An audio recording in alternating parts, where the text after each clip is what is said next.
So what if we took a look at just what I circled and we put that into a container? Right, so 3 features and 1 feature with all these features, right? So all this is what's required for a customer to get value. This is an MBI. This is a minimum business increment. Now, this is one that actually is more complex. It's multiple enhancements, and it's enhancements that are across multiple products and multiple teams that are doing that work.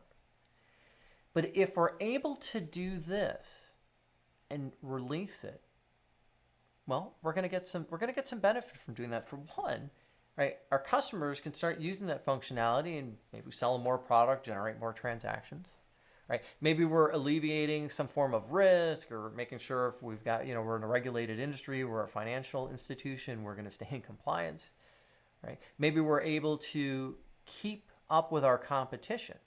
Oh, yeah, so maybe the competition rolled something out. Like, whoa, it's going to take us 12 months to do that. But now we can do it in a much shorter period if we put that all into a small package, and it's the smallest thing we can do, we can release, and there's going to be value from it. So it's this approach, it's this that makes such a difference. So we've got all of our ideas, right? All the ideas coming through. And if we still go through an annual budgeting process, what we want to be doing is we want to then capture this as a minimum business increment. And again, some might be small. It might be just one of the light bulbs that's an MBI. It could be 2 of the light bulbs, right? 2 light bulbs in the same product. It could be 1 light bulb from product 1, 1 light bulb from number 2, right? The idea here is that each one of all the ideas that were out there, we're looking at what needs to be done for those light bulbs to be providing value to our customer, again, internal or external. And by doing that, right, what we're able to do with this approach, right, so now we're going to move into January. We've adopted the MBI approach. We're going to be able to deliver value a lot sooner. Maybe this is all that we need to do, right? Maybe we don't need to do some of the other work because, hey, we put this out. We had high confidence it was going to, again, generate more revenue, sell more product. We have a new product. We're rolling out new product that we're selling. Nobody's buying it.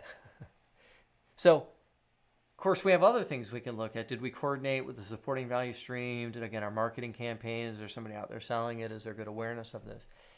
Or we can say, gosh, look, we did that. If we can get a little bit more of this functionality out versus some of the other things we were planning to do in that 12-month-long project, see, we can make more informed decisions on the next thing we're potentially going to do. Now, as we move beyond the annual budgeting cycle, and we start to take a look at maybe, we can still go through an annual budgeting cycle, especially if you're a publicly traded company, or it's hard to change that, right? But we can change how we make decisions around what we're going to fund. Because if we're funding everything during that time period, we're setting expectations. Yeah, we might be able to change those or whatever, but that's a little bit harder to do typically in practice. But if we say, hey, we're going to use something out of the discipline Agile value stream management approach, we're going to look at an event called value flow planning. We're going to look ahead to the next quarter and look at all these small boxes, right? These small quantities of work that are these minimum business increments, kind of fit them together. So that's something else that I like to talk about. I call that MBI Tetris. It's kind of fitting all these things together and again, looking at the possibilities of what we can potentially deliver next. So MBI. It is a strategy for identifying the smallest amount of value that a customer can benefit from.